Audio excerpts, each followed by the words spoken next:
سلام بچه ها، چند تا نمونه از دامادای بی‌عصاب براتون آوردم که ویدیوشون وایرال شده. این یه نمونهشه که فقط عروسای بیچاره دارن یه شوخی میکنن و شما ببینید واکنش این پسرایی که اصلا تربیت نشدن. واقعا پسری که شعور نداره با یک خانم چجوری برخورد کنه، چرا باید ازدواج کنه تازه عروسی هم بگیره؟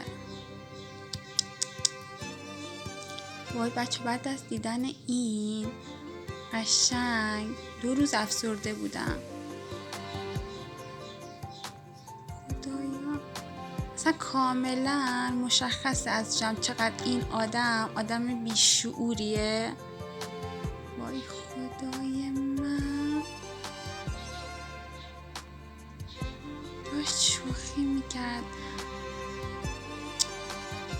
خدای من،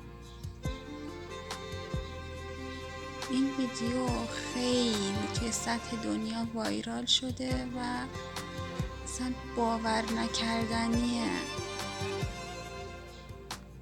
بیچاره، خیلی دلم سوخت، خیلی زیاد. تو شعور نداری عروسی میخوای چیکار؟ وای این دیگه سم به تمام معناست. وای خدای من.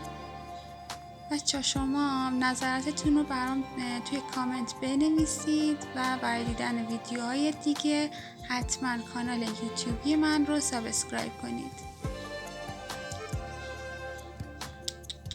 بیشعوری تا چه حد؟ خدا بخیر کنه.